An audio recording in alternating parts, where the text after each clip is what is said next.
Hoje a gente vai mergulhar um pouco nos fundamentos dos contratos, usando o material que a gente recebeu. A ideia é, assim, desvendar a lógica por trás das classificações, dos princípios, sabe? E como eles tomam forma. Vamos dar uma olhada nisso. Perfeito. Os contratos estão em todo lugar, né? E entender essa estrutura básica é essencial. Vamos focar nos conceitos-chave, desde as diferentes categorias de contratos até as regras que garantem o funcionamento e a justiça deles, tipo a boa-fé e a função social. Isso. Começando pelas classificações, que ajudam a organizar, né? O material separa de várias formas.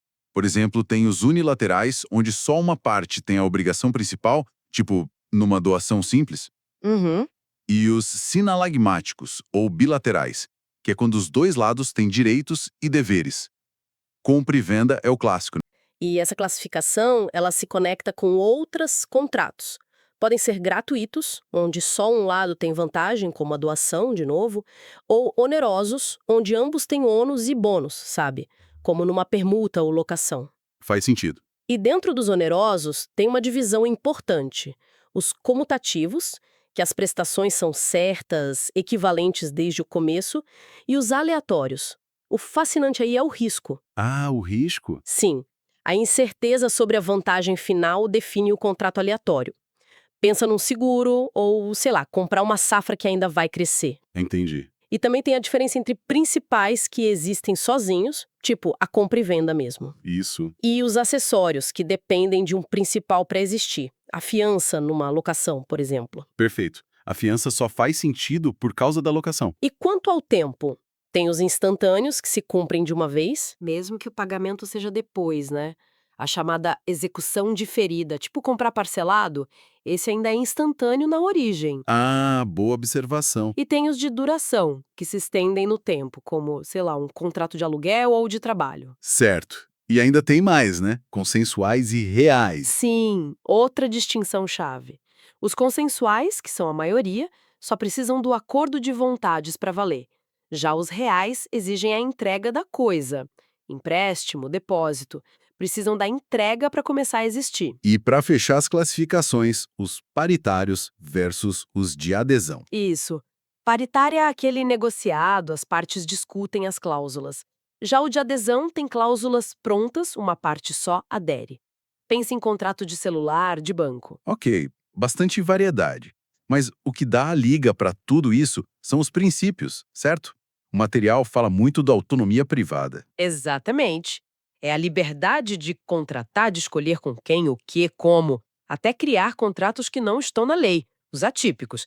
Mas, atenção, Tem um limite. tem um limite claro, a função social do contrato. Essa liberdade não é um cheque em branco.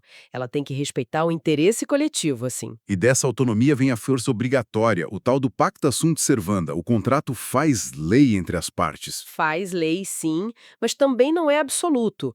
Hoje em dia, ele pode ser revisto em situações excepcionais e sempre subordinado a outros princípios. Com uma boa-fé. Principalmente, a boa-fé objetiva é central. Não é só a intenção, é agir com lealdade, com honestidade, com cooperação, antes, durante e depois do contrato. Violar isso gera responsabilidade. Entendi. E a relatividade? O contrato só vale para as partes. Em regra, sim. Os efeitos são relativos às partes que contrataram. Por isso que não dá para fazer um contrato sobre herança de alguém que está vivo, por exemplo. Atingiria quem não participou. E esses dois, boa-fé e função social, parecem mudar bastante a visão antiga do contrato, né? Aquela coisa super individualista. Com certeza. O Código Civil é explícito, a liberdade de contratar é exercida em razão e nos limites da função social. O contrato não é uma ilha, ele tem impacto na sociedade. Planos de saúde, por exemplo, mostram isso bem. A boa-fé objetiva, então, vira uma ferramenta para interpretar, para integrar o contrato, para garantir esse equilíbrio. Certo. E como o contrato nasce, na prática? Quais as fases? Bom, geralmente começa com as tratativas preliminares. É a fase da negociação, da conversa inicial, a paquera contratual, digamos assim. Essa fase já obriga? Em geral, não, mas cuidado. Se uma parte age de má fé, cria uma expectativa e desiste sem motivo justo, pode ter que indenizar a outra, mesmo sem contrato assinado. Hum. E depois? Depois vem a proposta. Aí sim é uma declaração de vontade firme, séria, que já obriga quem propôs, a não ser que a lei diga o contrário ou a própria proposta ressalve isso. E a outra parte responde com a aceitação. Exato. Aceitação tem que ser total, concordando com tudo. Se mudar qualquer coisinha, aí já não é aceitação. Vira o quê? Vira uma contraproposta. Inverte o jogo. Quem aceitava passa a ser um novo proponente. E quando o contrato está fechado? O contrato se aperfeiçoa, está formado, quando a aceitação chega para quem fez a proposta. Se eles estão presentes, tipo negociando na mesma hora, se estão ausentes, tipo por carta ou e-mail, a teoria mais aceita no Brasil é a da expedição. Vale quando a aceitação é enviada. E o lugar? Onde ele é considerado feito? A regra geral é o lugar onde a proposta foi feita. Isso é importante para definir lei aplicável a essas coisas. Para a gente ir fechando, o material cita um tipo interessante, a estipulação em favor de terceiro. O que é isso? Ah, sim. É uma exceção curiosa, aquela regra da relatividade que a gente falou, é quando um contrato entre duas pessoas, o estipulante e o promitente, cria um benefício direto para um terceiro, alguém que não participou da negociação. E esse terceiro pode cobrar. Pode. Esse é o ponto-chave. O terceiro beneficiário pode exigir o cumprimento direto do promitente. O estipulante também pode exigir, claro. E o estipulante pode até, em algumas situações, mudar quem é o beneficiário. A promessa de fato de terceiro. Parece nome difícil, mas a ideia é: eu prometo que outra pessoa vai fazer alguma coisa. Se ela não fizer, Aí eu que respondo, certo? via de regra, sim, quem promete responde. Mas assim, tem exceções, né? Por exemplo, se a promessa foi feita pelo cônjuge e a indenização for mexer no patrimônio comum, dependendo do regime de bens, a história muda um pouco. Ah, interessante. E tem um detalhe bem importante no artigo 440. Se esse terceiro já tinha se obrigado a fazer aquilo, aí a responsabilidade é dele, não de quem só fez a promessa depois. Faz sentido. A responsabilidade vai para quem já tinha o dever original. Exatamente. Ok. Mudando de assunto, vícios redibitórios. O que é isso na real? Olha, pensa naquele defeito escondido, que você não via na hora de comprar, mas que depois descobre. E esse defeito é ou diminui muito o valor da coisa ou faz ela não servir para o que você queria. E isso é o vício redibitório. Tem que ser oculto, então, e já existir na hora do contrato, né? Isso tem que ser oculto, já existir, e ser algo relevante, substancial. Não pode ser qualquer coisinha. Vale para contratos onerosos, tipo compra e venda. Tá. E se acontecer? A pessoa que comprou fica no prejuízo. Não, não. Ela tem opções. São as ações edilícias.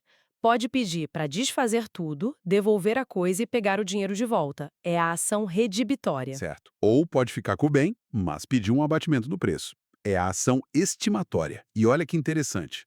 O vendedor responde mesmo que não soubesse do vício. Sério, mesmo sem saber? Sim, a responsabilidade é objetiva nesse ponto. Agora, se ele sabia do defeito e vendeu assim mesmo, aí além de devolver o dinheiro ou dar o desconto, ele ainda tem que pagar perdas e danos. Entendi. Tem prazo para reclamar disso? Tem sim, e são prazos decadenciais, ou seja, curtos. Para bens móveis, geralmente 30 dias, para imóveis, 1 ano. Mas tem umas regrinhas especiais se o vício só aparece depois, então é bom ficar de olho. Falando em problema depois da compra. E a evicção. O que é isso? Evicção é, assim, é a perda da coisa. Só que não é por um defeito dela, mas porque uma decisão judicial diz que outra pessoa tinha um direito sobre aquela coisa antes de você comprar. Tipo, eu compro um carro e depois ele é apreendido porque o vendedor tinha uma dívida antiga e o carro era garantia. Algo assim. Exato, ou uma fraude anterior. A questão-chave é: você perde o bem por causa de um direito de terceiro anterior à sua compra, reconhecido por sentença, e você tem que estar de boa fé, claro. Nossa, que situação chata. E aí como fica quem comprou? Quem comprou de boa fé o evicto tem direito a ser indenizado. Recebe o preço que pagou de volta corrigido, mais os frutos que teve que devolver, despesas do contrato, custas judiciais. É uma indenização completa. E se o contrato disser que não tem garantia contra evicção? Geralmente, quem comprou de boa fé e perdeu o bem tem direito a receber o preço de volta, a não ser que, mesmo sabendo do risco, tenha assumido ele expressamente. A lei tenta proteger quem agiu certo. Entendido. Passando rápido por outros dois. Contratos aleatórios e preliminares.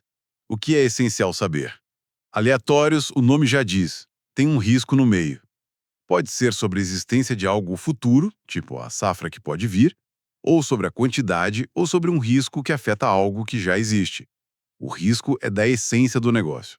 E o preliminar? O preliminar é um pré-contrato. As partes se obrigam a fazer um contrato definitivo no futuro. Ele já tem que ter os requisitos básicos do contrato final, menos a forma. E se uma parte pular fora sem motivo, a outra pode exigir o cumprimento na justiça ou pedir indenização. Certo.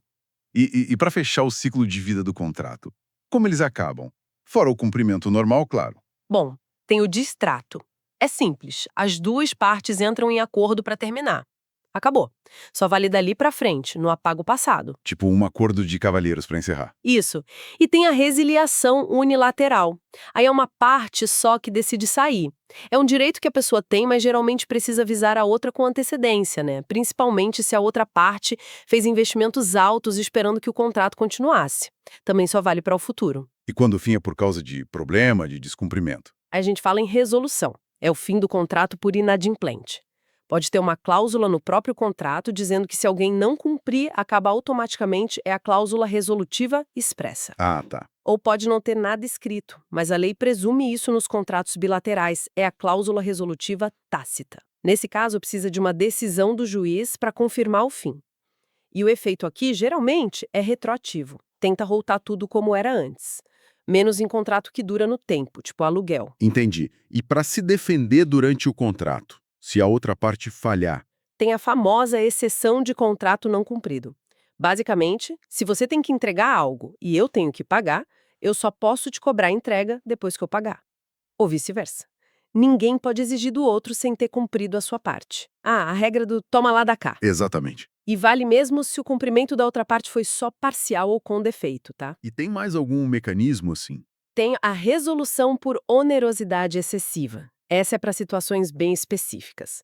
Depois que o contrato foi feito, acontece algo totalmente imprevisível, fora do normal, que torna a obrigação de uma das partes, nossa, muito, muito difícil ou cara de cumprir. Isso é diferente da lesão, né? Sim, bem diferente.